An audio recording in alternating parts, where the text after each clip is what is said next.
रक्षा चलाने वाले का बेटा जब वजीर बने और उससे पूछा जाए कि करोड़ों रुपया कहाँ से आया, तो वो कहो मेरे तो प्राइस बांड ही बड़े निकले हैं, मैं जो भी खरीदता था निकल आता था, जो भी खरीदता था निकल आता था। जब खरबोपति आदमी से पूछा जाए कि इतना पैसा किधर से आया, तो कहे भैंसें रखी थी, वो भैंसों से प्रॉफिट हुआ है।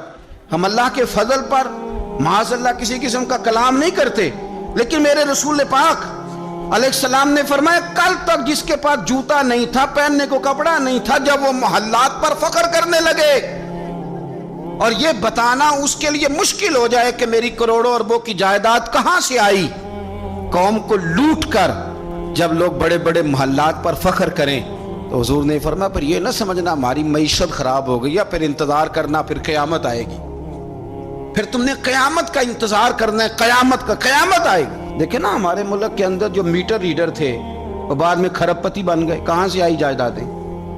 उनके पास बताने को कोई सबूत प्रूफ मौजूद नहीं है, और बड़े बड़े दलाइल देने वाले लोग मौजूद हैं। हदीस सुनिए, ये आपने अलामतें महसूस करनी है, ये बुखारी मुस्लिम की हदीस है। एक शख्स ने नबी पाक सल्लल्लाहु ताला अलैहि वसल्लम से पूछा कि या रसूल अल्लाह सल्लल्लाहु अलैहि वसल्लम मुझे क़यामत के बारे में कुछ बताएं। हज़रत अबू हुरैरा रज़ियल्लाहु ताला अन्हु फरमाते हैं कि हुजूर पहले ही क़यामत के बारे में गुफ्तगू कर रहे थे। हुजूर फरमाने लगे जब अमानत को ज़ाया किया जाए तो क़यामत आ जाएगी। अब ज़रा वजाहत देखिए मेरे नबी करीम की, जब अमानत को ज़ाया किया जाएगा तो क़यामत आ जाएगी, क़यामत आएगी। तो उसने फौरन अर्ज की हुजूर अमानत कब ज़ाया की जाएगी, हुजूर अमानत कब ज़ाया की जाएगी?